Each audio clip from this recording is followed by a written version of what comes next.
Paz do Senhor a todos. Amém. Deus abençoe. Estou feliz de estar com os irmãos esta feita, cultuando ao Senhor. Eu sou derrubador de esboço. Toda vez que eu abro a Bíblia, o esboço cai. Toda vez. Glória a Deus. Estou feliz de estar aqui. É a terceira vez que eu estou aqui com os irmãos. E é sempre uma alegria. Minha esposa está comigo. Sempre me acompanha.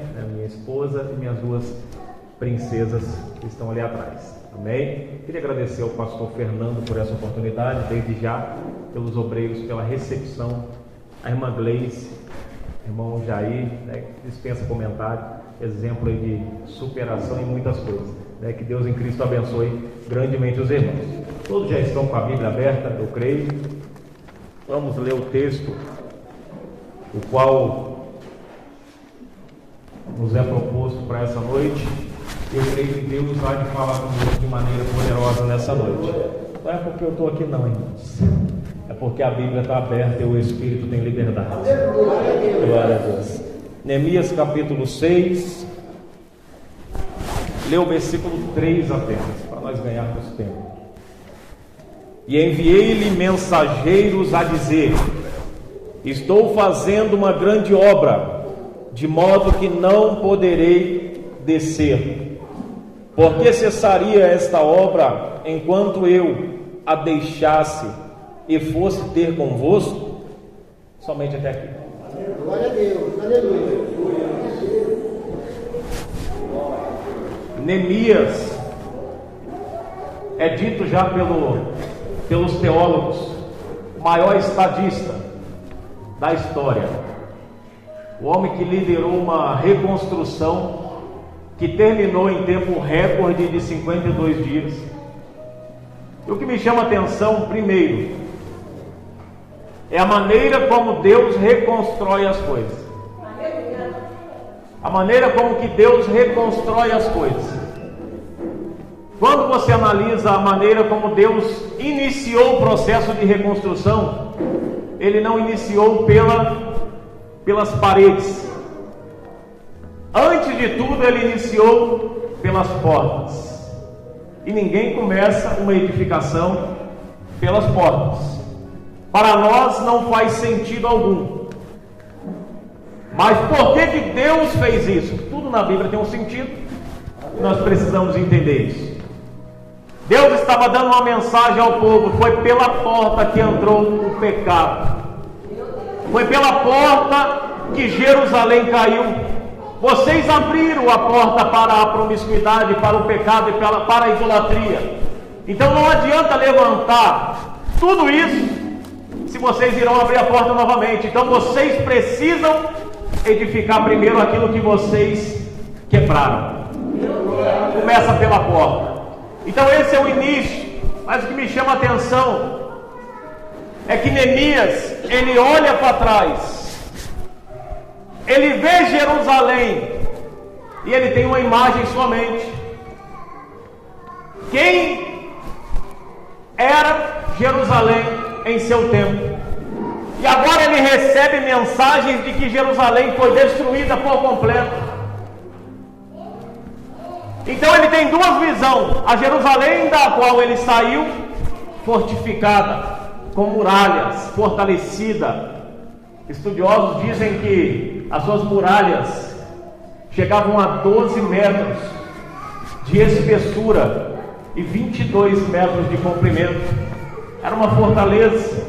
Então ele tinha essa visão, mas agora ele olha lá para trás, ele ouve que está destruído. Então, partindo dessa ótica, você olha para trás agora e olha para quem você foi. Como que está a estrutura? Você continua o mesmo? Ou as paredes estão rachadas? As portas quebradas? Algumas coisas que não acessavam a sua vida já encontram com mais facilidade o acesso dela? Eu não iria ir por essa rota, irmãos. Mas o Senhor é aquele quem decide como vai ser. Então é necessário olharmos sempre para trás, fazer uma retrospectiva de ver quem eu sou, como eu era, se eu sou o mesmo. Uma pergunta foi feita a Daniel, quando ele já era um ancião.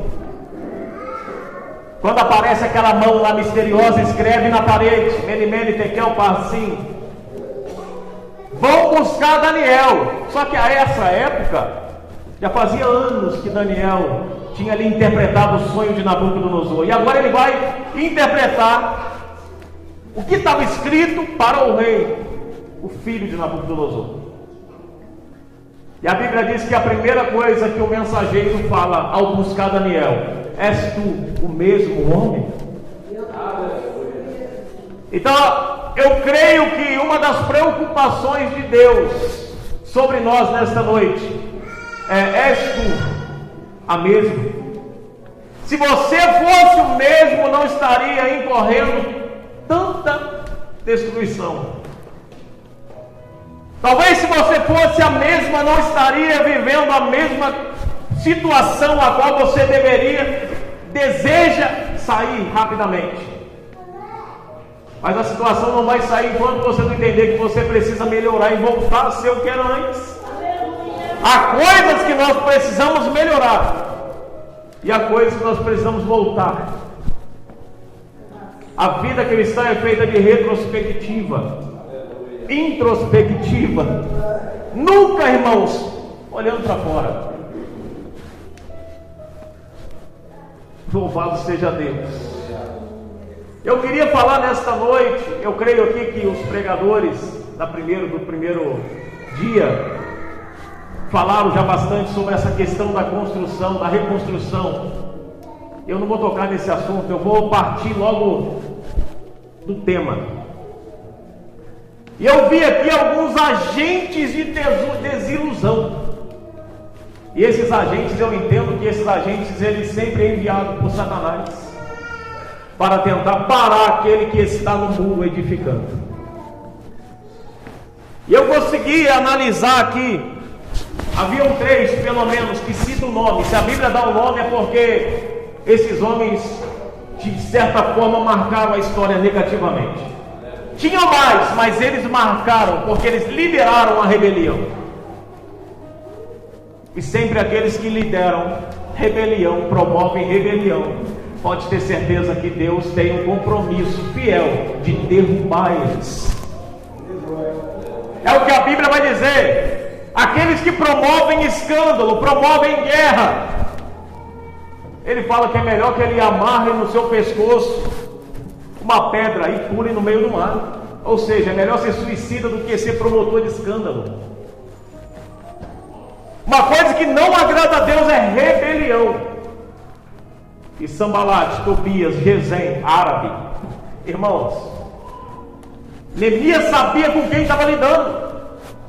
Todos esses tinham nome de inimigo. Gesem, árabe, pagão. Tobias, pagão também, samaritano. Sambalate, samaritano. Tobias veio da linhagem do segundo filho de Ló com a sua filha primogênita. Ela estava preocupada porque a mãe virou estátua de sal e agora ela quer deixar descendente. Então o que ela vai fazer? Elas embriagam o pai, e a mais velha tem relação com o pai, e nasce Moabe. E veio aí uma maldição. Quando você ouve dizer na Bíblia Moabita, pode ter certeza, está falando da pior raça. Porque tudo que nasce errado vai dar errado com isso. E a mais nova vai ter um filho chamado Amon, os Amonitas. E esse segundo, Tobias, é da linhagem dos Amonitas. Ou seja, o que eu estou dizendo, irmãos? Os 3 têm nome de inimigo, irmãos. Então Neemias sabia que não podia se aliar a essas pessoas. Não poderia vir coisas boas de um moabita. Não poderia vir coisas boas de um samaritano. Não poderia vir coisas boas de um árabe, de um amonita. O que eu estou querendo dizer para os irmãos? Às vezes nós se metemos em problema porque nós queremos. porque tem cara de inimigo, cheiro de inimigo, linhagem de inimigo, família de inimigo, e a gente quer colocar dentro da nossa casa, quer chamar para tomar cafezinho, a gente quer, às vezes, dar até oportunidade. Vigia, irmão, porque o diabo, se ele não consegue chegar diretamente a você, para quem Deus disse, a palavra está fresca, Deus ele vai chegar com alguém, por alguém que você confia. Talvez você não receba a palavra direto do diabo, mas do mensageiro dele você receba, porque é um amigo chegado. Então tome cuidado. E eu vou analisar a partir desse pressuposto 4 mensageiros, porque não é Gesem, nem Tobias e nem Sambalate que vai até esse homem de Deus que estava trabalhando. São mensageiros. O primeiro mensageiro que ele envia é o mensageiro do isolamento. Esse mensageiro busca tirar ele dali. Toda a proposta é tirar ele da edificação, para que o muro não seja reconstruído. Eles querem paralisar a obra. Então, para ele paralisar a obra, ele precisa isolar aquele que está trabalhando. Por isso que ele chama ele para um lugar chamado Vale de Ono, que fica a 32 quilômetros entre Samaria e entre Jerusalém. É o meio termo, cuidado com isso, irmão. Porque quando você está na companhia dos irmãos, edificando, trabalhando, o diabo não encontra brecha. Mas quando você se afasta dessa comunhão, você fica vulnerável. Se Satanás consegue te isolar da comunhão com os irmãos, você vai abrir um grande precedente para desanimar e para até morrer espiritualmente. Não pense você que essas propostas que vêm de amigas que você faz tempo que não vem, e ela aparece lá fora e fala: amiga, quanto tempo? Justamente quando você estava arquitetando algo sobre o projeto de Deus, e aparece aquela amiga. Desmarca, não tem problema. Cancela, isso aí não é tão importante. Eu sou uma amiga de 1000 anos. Dessa maneira. Louvado seja Deus, isso é uma proposta de Satanás para te isolar do meio da comunhão, para te destruir. Não saia do muro. Continue construindo. Não temas. Continue construindo, reconstruindo. Porque isso não, por mais interessante que seja o convite, saiba, é morte no final. O final de tudo não vai ser glória. Você pode até ir para um convite alegre, mas vai voltar chorando. Então toma cuidado. Então a Bíblia diz sobre a questão do isolamento. É os primeiros mensageiros. Não se associe a esse tipo de gente. Cuidado. O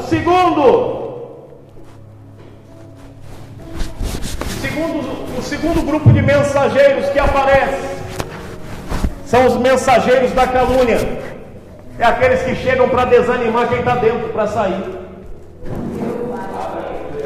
E eu não estou dizendo que com isso, que quem está dentro tem um propósito, que é possível estar dentro da igreja e não ter propósito nenhum. Propósito é quem sabe o que está fazendo. Se eu perguntar o que você está fazendo aqui hoje, qual o propósito de estarmos aqui numa reunião como essa, agora ouvindo a palavra? Que crédito tem? Por que ouvir a palavra? São perguntas que vão extrair de nós a motivação pela qual nós estamos aqui. Se estamos com a motivação certa, nós somos pessoas de propósito. Se não, somos apenas alguém que está preenchendo um local físico. Que Deus tenha misericórdia de nós. Então aqui, irmãos, calúnia, mensageiros da calúnia. Tem pessoas que têm aparência de crente, anda do teu lado, mas não pode ver, não pode abrir uma brecha de fofoca. Parece para você que está tudo bem, mas ele é o primeiro a chegar e falar: você não sabe o que fulano disse. Isso é como uma flecha no teu peito. A primeira coisa que vem na tua mente, fala para mim se não é verdade. Desânimo, vontade de parar, de desistir. Dentro da igreja, amiga, irmão, companheiro de oração, falou isso, não vou mais. Mensageiros da calúnia, toma cuidado. A proposta é te tirar do muro. Não saia do muro, ainda que seja por dor. Não saia para dar resposta, fique ali paradinho, trabalhando. Mais importante, tenha convicção, é a tua muralha ser restaurada. Enquanto você trabalha, a sua vida é restaurada, a tua família é restaurada. Deus vai cuidando das demais coisas. Louvado seja Deus. O terceiro grupo aqui, irmãos. Glória a Deus. Eu não estou entendendo a minha letra. Glória a Deus. Isso é normal ou é só eu? É inspiração, né? Glória a Deus. O terceiro grupo, irmãos, são os mensageiros do medo. No versículo 10 aparece um e fala em tom profético: Neemias, entra dentro do templo, do santuário. Entra lá dentro, Neemias, porque virão te matar esta noite. Esses são mensageiros do medo que vêm para te atemorizar. Esse é quando você está parado e de repente vem aquela angústia, aquela tristeza, aquela inquietação, aquela ansiedade, o pânico ataca. E você fala: acabou para mim. Ou senão você olha para a obra, para o tamanho da obra e fala: para mim não dá. Tem que mandar aquele irmão. O pastor não viu aquele irmão lá que está do lado do púlpito, preparadão? Manda ele. E Deus fala: não, é você. Eu sei que eu poderia usar o Eli formado, mas eu vou usar o Samuel, que ninguém dá crédito. Porque para mim vale mais alguém disponível do que alguém credenciado. Para Deus vale isso. Ter um coração disponível para Ele. Se tem coração disponível, Deus libera a palavra profética para você. Louvado seja Deus. Eu possa ser que títulos eu não irei alcançar, os títulos que eu quero. Mas se diante de Deus Ele olhar para mim e ver disponibilidade no meu coração, se Deus olhar para mim e ver em mim uma pessoa disponível, com quem Ele pode falar a hora que quiser, entregar suas mensagens, eu já serei um homem de sucesso. Então que você venha ter essa palavra em seu coração também. Louvado seja Deus. E o terceiro mensageiro é o mensageiro da mentira. Esse é o mais grave. Todos esses buscam te paralisar. Todos.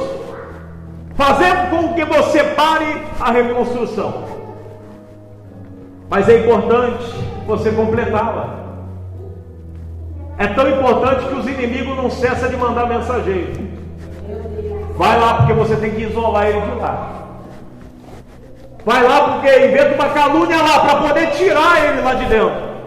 Porque se ele estiver lá dentro ele dá prejuízo. Então tira ele de lá. Tira aquele microfone da mão dele. Tira aquele microfone da mão dela. Você tira a regência da mão dela, pelo amor de Deus. Porque se não tirar vai dar problema, vai dar prejuízo. Que essa seja a preocupação de Satanás, irmãos. Porque é bem verdade que o diabo hoje Eu me pergunto se ele tem alguma dificuldade. Eu me pergunto hoje se o diabo precisa fazer reunião. Antigamente tinha isso, né? Fizeram uma reunião no inferno. Hoje eu acho que ele não precisa mais fazer reunião, porque os crentes estão se degladiando em horário nobre. Basta você dar uma olhadinha aí nos Facebook da vida, nos TikTok da vida, que você vai ver crentes se debatendo um com o outro, para mostrar quem tem mais razão, quem é melhor. E não é só o debate em si para mostrar conhecimento, se fosse, mas há uma intenção maléfica, há um malabarismo ali para aquele que está acessando ver e ser pego pela sua psicologia. Então toma cuidado em nome de Jesus, irmãos, porque o diabo não está brincando de ser diabo. Você precisa dar trabalho para ele, irmão. Se você não enfrenta nenhum tipo de crise, nenhum tipo de guerra, significa que você não está dando trabalho nenhum. Significa que você é um crentiozinho. Nem sei se tem esse termo, mas inventei agora. Você é um crentiozinho que não está dando trabalho nenhum para Jesus. Você precisa dar trabalho para o diabo. Você precisa arregaçar a manga e levantar o caído de verdade. Você precisa arregaçar a manga de verdade e começar a ajudar o teu pastor, ajudar a dirigente do ciclo de oração. Somente assim você verdadeiramente estará cumprindo o que está escrito em Mateus 16. As portas do inferno não irão prevalecer contra você. As portas do inferno, elas vão recuar quando vê você passando, a igreja avançando. Louvado seja Deus. Os mensageiros da mentira, no versículo 12, veio através da falsa profecia dita a Neemias. E Neemias discerne que a fonte era Sanbalate e Tobias. Ele não fala nem que é o diabo. Ele discerne. Foi subornado por Tobias, Sanbalate e Gesem. Cuidado com esses profetas, irmãos. Assim diz o Senhor, não vem toda hora não. Tá? Não é esse meio que Deus usa toda hora. Assim diz o Senhor. Todo culto assim diz o Senhor. Não. Às vezes Deus falava com o profeta hoje, depois 2 anos depois falava de novo. E qual é o meio que ele mais fala? Através da profecia das profecias, a palavra de Deus. Nesta noite o Senhor está emitindo uma profecia sobre esta igreja, uma palavra profética. Não saia do muro. Enquanto você permanecer no muro, Deus irá restaurar as outras áreas da tua vida. Enquanto você está no muro, você está se preocupando com a obra de Deus, e Deus vai reconstruindo as demais coisas. Eu sei, Senhor, aleluia. Louvado seja o nome do Senhor. Glória a Deus. Então cuidado, o maior propósito do inimigo de Neemias era tirar ele do muro. O maior propósito do adversário das nossas almas é tirar-nos do propósito. Não saia do propósito. Edifique o muro que o Senhor colocou nas suas mãos para edificar. Fazer uma oração. Glória a Deus. Eu gostaria de fazer uma oração, o pastor autorizou. Eu gostaria de perguntar nessa noite, irmãos, que eu sei que tem, né? Existe alguém nessa noite? Se os irmãos quiserem ficar de pé, por gentileza, creio que fica mais fácil. Eu creio que essa palavra ela não veio à toa. Essa campanha ela foi elaborada a partir de oração. Então eu sei que Deus enviou porque há pessoas que estão querendo desistir. Existem pessoas aqui dentro, 2 grupos. Há um grupo que se afastou porque recebeu todos esses mensageiros em casa. E não se preocupe não, ninguém vai te julgar aqui, porque todos nós já temos ouvido uma hora. Esse grupo que deu ouvido, saiu do propósito, descobriu que era cilada. Nesta noite o Senhor te chama para voltar a edificar. A obra ainda está inacabada. A obra está inacabada e Ele ainda conta com você para a reconstrução se completar. A esse grupo que desistiu, e há um grupo que está recebendo ataques constantes. Há um grupo que está recebendo ataques constantes, mensageiros de tudo quanto é gênero. E isso tem te afetado de tal forma que tem afetado suas emoções. A insônia voltou. A ansiedade atacou novamente. As angústias passadas começaram a voltar. Eu te convido a vir aqui à frente, nós vamos orar por você. Grupos que estão recebendo esses ataques, vem à frente. Nós vamos orar para que Deus fortaleça. É a oração de Neemias. Deus, o Senhor está vendo o que Tobias e Sanbalate está fazendo. Fortalece as minhas mãos para que elas continuem no muro. Eu convido você que se afastou dos caminhos do Senhor e deseja reconciliar com Ele nesta noite. Vem aqui à frente, nós vamos orar por você. Nós vamos orar por você nesta noite. E você não vai sair daqui da mesma maneira a qual você adentrou. Não tem ninguém? Então incline sua cabeça. Eu vou estar orando por você neste momento. Glória a Deus. Senhor Deus poderoso, Pai. Pai, a Tua palavra foi ministrada, Pai, sobre as nossas vidas, Senhor. Meu Deus, eu sei que o Senhor falou conosco de maneira poderosa. Meu Deus, o Senhor falou, Pai, com este simples mensageiro, Pai, que está transmitindo esta palavra a esta igreja. E eu sei que o Senhor falou com cada um. Pai, eu te peço, Senhor, que o Senhor venha fortalecer as mãos fracas e os joelhos trementes, Pai. Levanta, Pai querido, aquele que está, Senhor, com pensamentos de desilusão, de retrocesso, de desânimo, Pai. Fortalece, Pai, esses joelhos que estão desanimando, Pai, em nome de Jesus. Fortalece essa mãe, esse pai, esse filho, para que ele venha continuar, Senhor, a edificar, meu Deus, esta grande obra a qual o Senhor ordenou a ele, Pai, a ela. Reminaramaia, céu e anumicaia, sou. Pai, nós te pedimos pelo poder que é no nome do Senhor. Se há alguém, Pai, que recebeu esta palavra, mas está com o coração endurecido e por isso, Pai, não teve coragem de vir à frente, meu Deus, o Senhor é poderoso para fazer as escamas caírem dos olhos, Pai.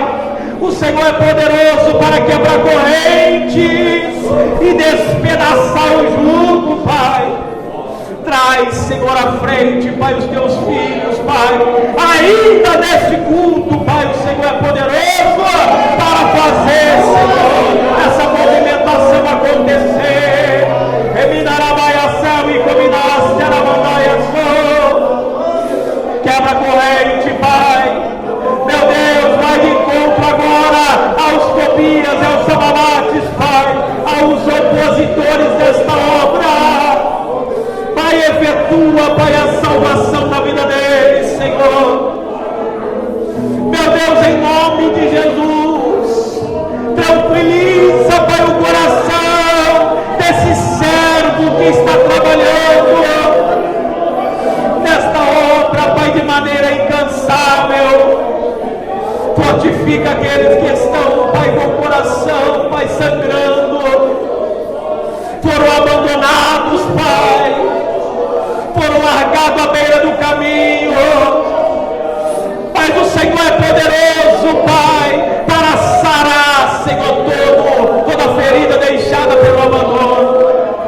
Pai, assim nós te pedimos nesta noite, fica com a tua igreja, que esta palavra venha se assentar no coração de cada um. Meu Deus, de maneira mais intensa e mais acentuada, e que eles não venham se esquecer, em nome de Jesus. Amém, Jesus, glória a Deus. Amém, irmãos. Deus abençoe, em nome de Jesus, esta igreja. Eu devolvo a palavra ao pastor, em nome de Jesus.